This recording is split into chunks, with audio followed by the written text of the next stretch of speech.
Hi everyone, thanks for listening to my presentation today. You've heard my topic already. I've been working with Professor Adam Clements on modeling investor irrationality in financial markets, and we've been using an artificial neural network approach for that. So just to start off with some motivation and some background, our neoclassical asset pricing models don't really fully capture the characteristics which we see in financial markets. And as you can see on the right there, the stock prices tend to be much more volatile than the underlying cash flows of the assets which we're trying to capture. And so this doesn't really reconcile with rational expectations thinking. So behavioral finance tries to overcome some of these limitations, and they model investors as less than fully rational. And within a lot of behavioral finance studies, we use systematic mental biases to try and incorporate this irrationality. And I think a lot of our other presentations have also covered these cognitive biases. But this is just a nice illustration to give you a picture that there's not just a couple of cognitive biases, there are lots of them. And so this is really something which we need to be conscious of, but it's not what I'm going to talk about today. So another limiting factor in behavioral finance is actually, even though we're trying to model investor irrationality, we're still working on a framework of rationality. And we therefore still have a very simplified model of investor behavior.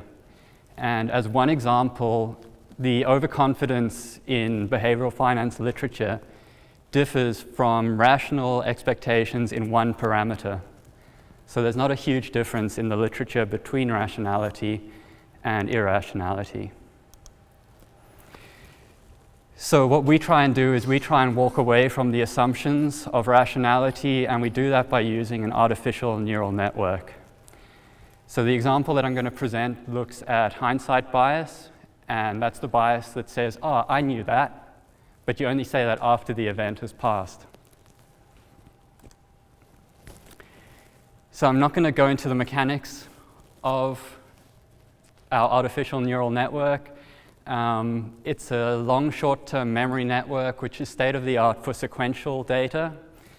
So as you can see on the left-hand side, we have our standard economic input variables, and they, as a sequence, go through and give us a scalar output as a 1 month ahead prediction of the stock market. So if we take a look on the left-hand side, we could maybe have the price earnings sequence for 12 months of data, and that would give us our scalar output on the other side. So to train and test our neural network, we take our observed data and we split it into 3 data sets. So this is standard practice for machine learning with a supervised learning algorithm. So we have a training set, a test set, and in between we have a validation set. Our training set is used to determine the parameters of the model, and that's just an optimization problem saying that you're minimizing the predicted output and the observed output, and you're iterating over the training set. So you're getting a loss function that looks something like that, or an error function. The more you iterate, the more you train over your data set, the more you optimize your parameters, and the lower your error rate. But you need parameters that generalize to novel data, so data that is not within your data set. If you don't generalize, you overfit your model, and it therefore becomes useless in a prediction sense because you're not generalizing to something outside that you haven't trained on. So this is what it looks like with our validation set. And you can see that at some point the validation error starts to increase, where the dashed line is, and to the right of that dashed line is where you start to overtrain. So with our validation set, we pick out the optimal parameter set which generalizes to our novel data or to our validation set. Once we have our optimal parameters, we then use the test set, which represents an out-of-sample test on novel data. So this is where we differ from the standard methodology. what we do is we introduce the cognitive bias during the training of the artificial neural network. And as you can see, our standard or best practice model, the validation set and the training set are mutually exclusive. Whereas when we introduce the hindsight bias, we allow those two sets to overlap. So we're training and we're validating on the same set of data. You can see the influence of this is stark in the training loss functions. On the left, we have our best practice model, and you can see that the dashed line therefore represents that optimal parameter set. But on the right-hand side, the model continues training because we're validating on that same set. So the optimal parameter set there is off the graph somewhere on the right-hand side, and it's not going to generalize to novel data. And that is essentially the definition of hindsight bias, is that we've overtrained our mental models on historical data without testing them out of sample.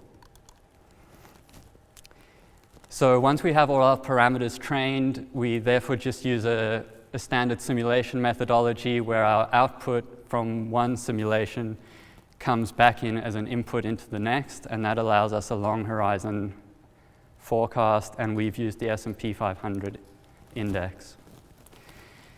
So immediately you can see from our first set of results is we do much better than the neoclassical or the standard finance asset pricing models in that we're able to capture the volatility of the market. So on the right-hand side with the hindsight biased neural network, we match the distributions of the returns. On the left with the best practice neural network, we have something that would represent more a rational expectations model of investor returns. And this is just the time series plots of those same results.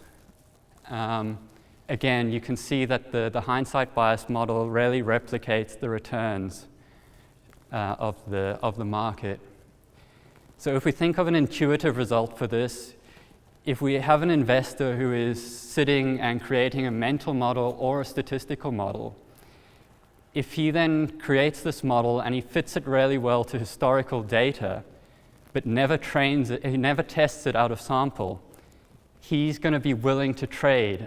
And he's only looked at a small sample of the data, so he's going to have more errors in his prediction. And this is what gives us what could be an explanation for the volatility that we see in financial markets. So just as a summary of what we've done, we've made no assumptions regarding the rationality of the investor, and this differs from just about every other modeling methodology in behavioral finance and asset pricing. And instead, we model the investor with just a perception of the market data. And that perception can either be a rational perception where they've tested their mental model out of sample, or as we've seen with the hindsight bias, they have some cognitive bias in there. And this allows us to model that within the artificial neural network methodology. So yeah, we hope that the methodology will allow for improved and intuitive explanations to financial market characteristics. Thank you.